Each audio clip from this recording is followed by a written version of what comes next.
Nairobi. But just how did the country find itself in the current political crisis?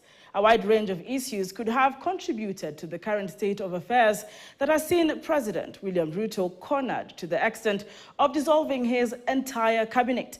The trigger to the current problems was the controversial Finance Bill 2024, which has now flopped, forcing the president to refinance, or rather to refinances of his government.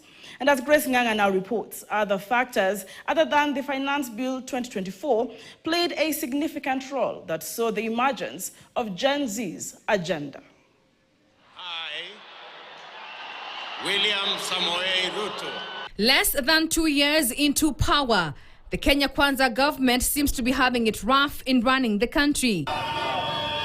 The trigger of the anti-government protest was the contentious Finance Bill 2024, which had many unpleasant proposals.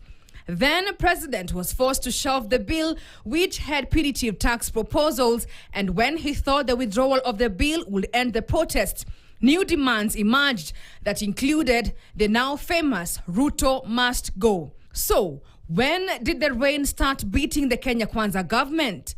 For 3 weeks, young Kenyans poured into the streets demanding initially a rejection of the tax proposals included in the Finance Bill 2024 before they went for the entire government for its perceived and real corruption, opulence and impunity. This also included incompetence of some cabinet secretaries.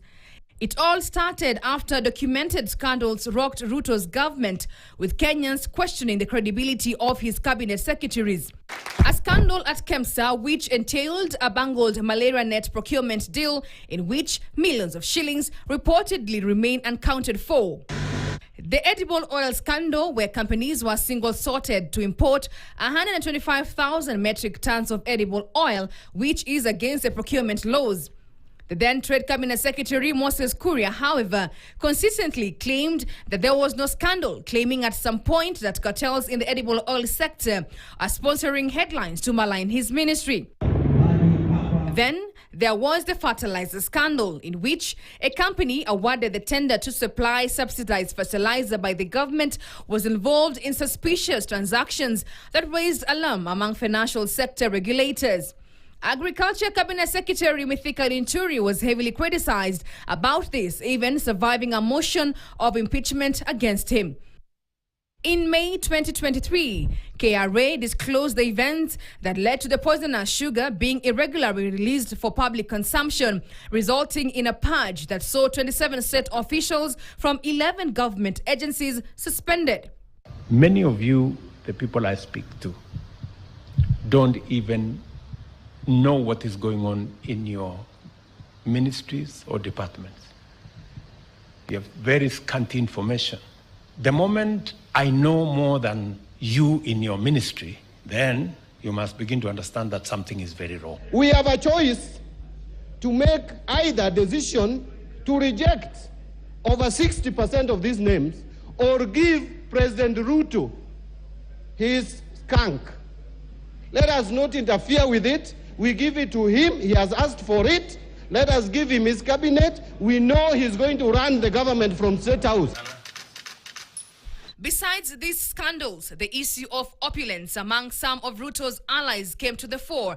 Some of the politicians aligned to the president were accused of arrogantly splashing wealth, something linked to abuse of government resources. Ruto's allies were accused of living extravagant lifestyles, yet the cost of living for the majority of Kenyans was going up.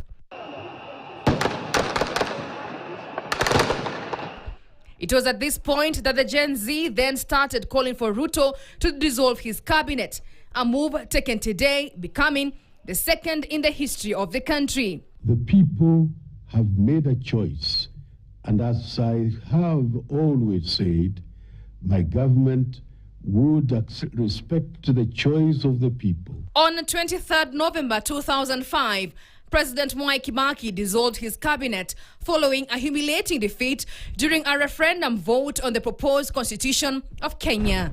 Grace Nganga, KTN News, Nairobi.